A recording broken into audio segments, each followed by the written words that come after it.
Were you for or against Measure Z and why? I was for Measure Z. Many of this board actually voted in favor of Measure Z, and simply you don't like the idea of having to do a sales tax increase, but at the same time, there are needs. Specifically, we need police officers. We need more police officers on the street. We're down approximately 50 right now, and the only way we're going to have the ability to put working police officers back on the street was to be able to do this sales tax. That's the #1 priority in my vision, in my mind, that we need to move forward on. Mr. Elizalde? I was against it. This is a regressive tax that attacks poor people. And on top of that, we had a $20 million deficit that the best idea was to fill with a $50 million a year tax for the next 20 years that goes into a general fund. I agree, we need more police officers. However, it's going into the general fund. It doesn't mean that it has to be spent on that. I agree that we need more services in our region, but I am really concerned with the longevity of this tax, how it's being phased in, where it went into a full % at once, and really, what are the outcomes that we're seeing so far? Thank you very much. My next question is for Mr. Elizalde, and your last answer aside, since the measure has passed, outside of police and fire, what would you say are the 3 top spending priorities for Measure Z and how it should be spent, Measure Z dollars and how it should be spent? I think the first thing is making sure that we finally have sidewalks in all of our communities. We have people that have been paying taxes in our community for over 40 years and have been staring across the street at their sidewalk where they don't have one. We need to make sure that we're investing more in stoplights and speed bumps, because the sheer amount of traffic accidents that have been happening, especially in the Orlando community, is getting ridiculous, and it has to do with a lack of infrastructure, really.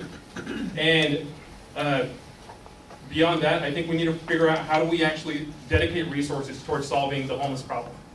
We have a lot of homeless in our community, and it's something that we need to make sure that we take care of with compassion, and we start looking at housing first policies that'll actually address this. Thank you. Councilmember Perry, what would your 3 top priorities be for spending Measure Z dollars aside from fire?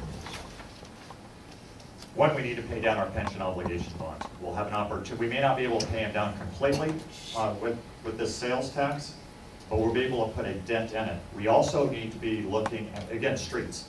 Streets are the biggest complaint that I hear from constituents on a daily basis. We have to do a better job.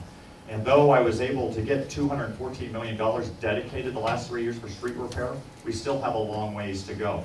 Also, I want to mention that Measure Z funds do not go into the general fund. They are going to be separated so we can be more transparent, and as you, as citizens, can look at that as a daily basis and see how we're spending those funds. The third thing on Measure Z funds is we have to set a foundation to ensure that that money is spent wisely and correctly. Thank you very much. My next question is for Councilmember Perry. As part of Measure Z, the Budget Engagement Commission, made up of appointed citizens and business representatives from each ward, was set up to provide citizen input on the spending of Measure Z money.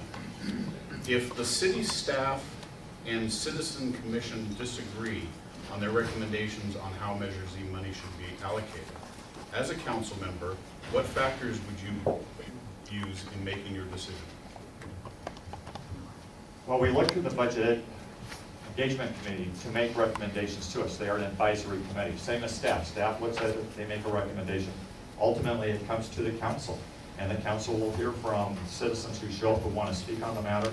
And we as a council actually have not had an opportunity to discuss this as a full council. That will actually start tomorrow. We will review this process. We will review recommendations both made by staff and by the commission, and then the following week we'll start making decisions on how that money will be allocated and how it will be spent within our community. Thank you, Mr. Elizalde. If the city staff and Citizen Budget Commission disagree on their recommendations, how would you as a councilman weigh those factors in making your decision?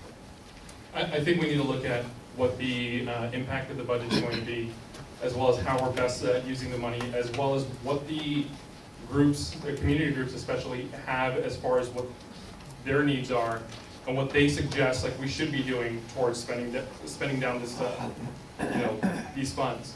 I think as a city council, we've had, people have had, there hasn't been much discussion really.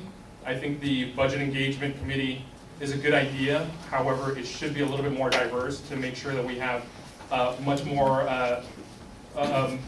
even-handed number of people that are actually providing the opinions, and that it's not just people that have already had city hall experience. We need to make sure that we have actual community members discussing this. Thank you very much. My next question is, it's the final Measure Z question, and it's for Mr. Elizalde. Are there ways that Measure Z money can be used to leverage other dollars or generate additional revenue for the city? I think so. I think we can start making sure that we invest this heavily into innovation. And we have three universities, one of the largest community college districts, and we're supposed to be the city of arts and innovation. However, a couple weeks ago, we had a startup competition with no city funding as the award.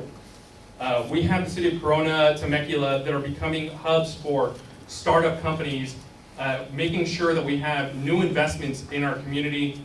Right now, UC Office of the President has created a new program where they have, at the very least for the city of Riverside, or for UCR, $10 million worth of capital venture funding, where we also get at least 30% of that has to go directly to impact the community. There's been no effort from the city to try to leverage those opportunities to ensure that we can create new businesses, a new direction for a lot of our students. Mr. Perry, or Councilmember Perry, are there ways that Measure Z money can be used to leverage other dollars or generate additional revenue for the city? Well, I think one of the perhaps most important ones is when we talked about paying down on our pension obligation bonds.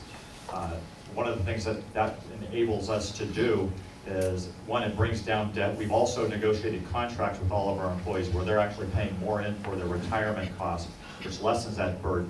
But as we pay that down, and we're on schedule with that, it also gives us a better bond rating. And what that better bond rating does is it saves us millions of dollars on interest payments. Millions of dollars that can be put back into this community for infrastructure and for programs for everyone to use and take advantage of. Thank you very much.